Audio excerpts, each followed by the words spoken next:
É morte espiritual. O que significa morte espiritual? Significa que essas faculdades do espírito, elas estão como que inativas, no sentido da criação e da operação plena do espírito no espírito do homem. Percebe, irmãos? O homem se tornou almático após a queda, isto é, a mente, a vontade e a emoção passou a governar a sua personalidade, o seu ser, suas motivações. Tudo se resumiu no que sinto, no que penso e no que quero. A conexão com Deus se perdeu. Porque nessas três faculdades, na intuição, o homem percebe, recebe e expressa a voz de Deus. Com essa corrupção da nossa mente, e por isso que o título da nossa mentoria Transformação, a imagem de Cristo, é transformado a nossa mente a mente de Cristo. O objetivo aqui é falar da transformação da mente. E aí está transformado, o título dessa conferência é Transformados a imagem de Cristo, a nossa mente. Né? Mas quando houve essa tragédia universal aí com Adão e Eva, nós deixamos de ter a conexão com Deus. Então a intuição não está ligada, porque a intuição ela devia de estar ouvindo a voz de Deus através de Deus. Deus estaria falando na nossa mente. Mas ele não, à medida que desobedecemos a Deus lá no Éden, ele cortou. Desobedeceu, cortou. Aí faz a sua cabeça. Isso que a humanidade fez da cabeça dela, e muitos continuam fazendo, mas até Cristo não tinha outro jeito. Hoje tem jeito. É só nascer de novo em Cristo, e aí você tem a sua mente vivificada. Mas o que eu posso ver de tristeza é que as pessoas próximas a mim, que eu amo, que eu tenho convívio, às vezes quase diário, né? Elas não querem nascer de novo, elas não aceitam, nos rejeitam, por sinal, nos negam, desobedecem, fazem até motim, né? Para nos derrubar, e não sabem que estão sendo regidas pelo inimigo. E a gente, quanto mais fala, pior é, porque é uma questão espiritual. Então não adianta, como eu sempre disse, dar murro em ponta de faca, porque as pessoas não têm vida espiritual, não têm discernimento espiritual para entender isso. Então, como não adianta falar para elas, né? Então eu venho há já 2 anos aqui na internet, gravando e dizendo para quem quiser ouvir. Né? Eu sempre me assemelho a João Batista, que era uma voz no deserto, ou seja, ele falava, mas poucos tinham a revelação do que ele queria dizer, que era arrependimento.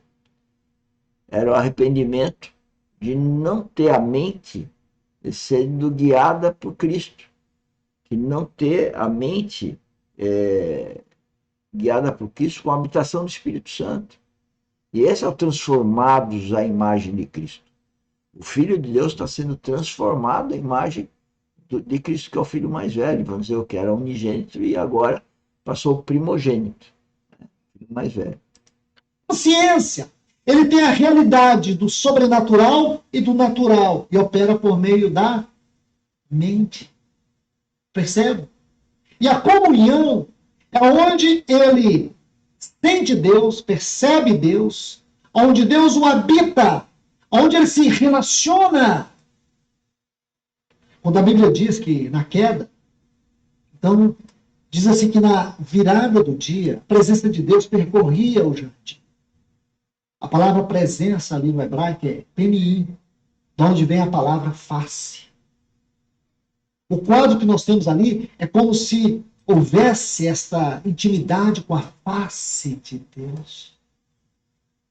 E você vai ver, irmãos, que o assunto face de Deus percorre todo o Velho Testamento de uma maneira enigmática. Porém, quando você chega no Novo Testamento, esse assunto está escancarado diante de nós. E a gente parece que percebe isso de forma tão superficial, porém não deve, irmãos. Esse assunto é profundo. O assunto face de Deus da Bíblia é algo extremamente profundo.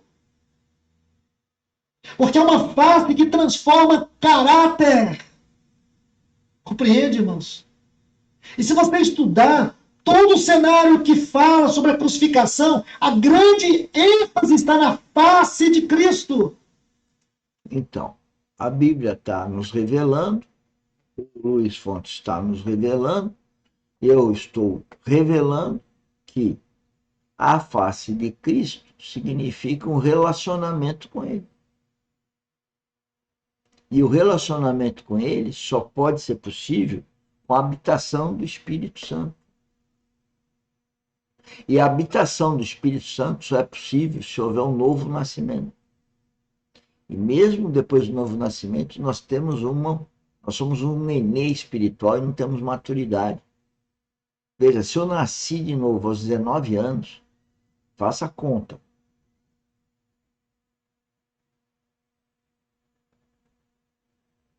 São 50 anos para eu estar aqui.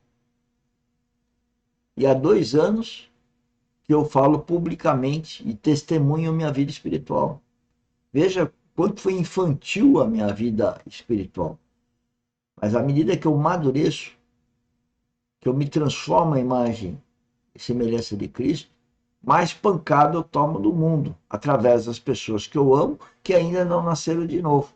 E a gente ora por intercessão de Deus na vida dessas pessoas tão amadas e que não conseguem ainda, eu falo ainda porque eu desejo todo dia, que acordem, né? Ou seja, que aceitem o Espírito Santo no coração para se converterem a ser realmente um cristão verdadeiro.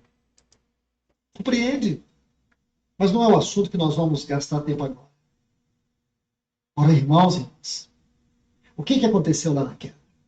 Aconteceu que essas 3 faculdades, na queda, no pecado, é como se houvesse uma barreira entre o espírito com a alma.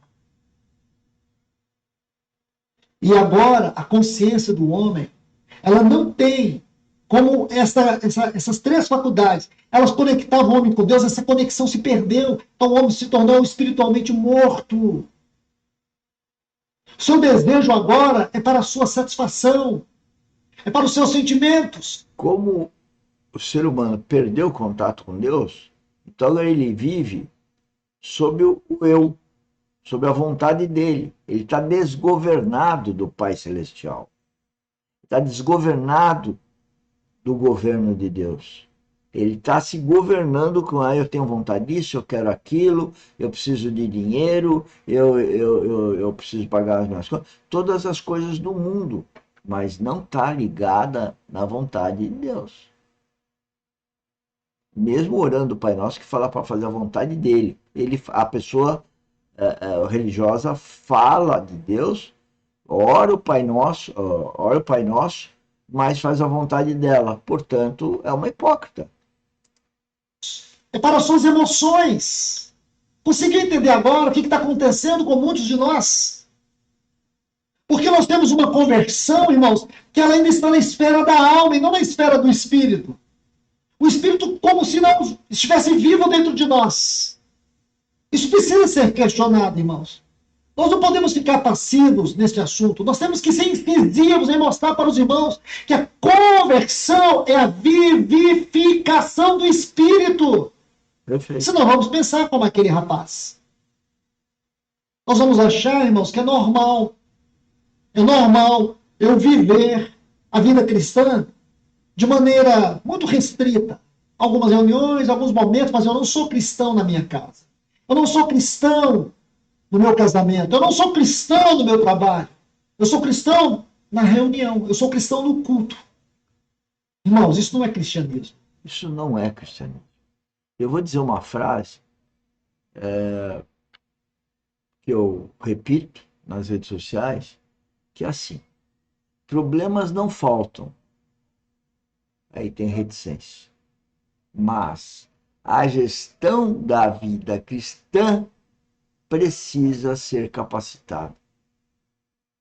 Nós, na nossa empresa, a gente liga na primeira reunião das 9 reuniões administrativas, a primeira é precificação e capacitação. Que nós falamos nesse plano, mas também nesse plano. Então, repetindo, problemas não faltam, todo mundo tem problema. Quem acha que tem mais problema que o outro, esse está certo. Mas quem acha, não, tem mais problema que o outro, é uma comparação ruim, né? Agora, quem acha que não tem problema, está errado. E veja o ato falho, você cumprimenta o outro na rua, no elevador, na padaria, onde seja, e vai, tudo bem? Ah, tudo bem, tudo bem, tudo bem. Não pode estar tudo bem. Por isso que eu digo, problemas não faltam. Só que as pessoas são hipócritas e ficam falando que tem problema. Elas vão viajar, para voltar da viagem, ficar contando as glórias daquela viagem, da vontade dela, dos prazeres dela. São hedonistas, procurando seus próprios prazeres, achando que essa vida natural, ela é maravilhosa, paisagens são maravilhosas, e são, mas são infinitamente menor do que a vida espiritual. A vida espiritual é uma vida eterna. Então, como eu digo, problemas não faltam, mas a gestão da vida cristã precisa ser capacitada. E a gestão da vida cristã é em todo momento, em todo lugar, no trabalho, na família.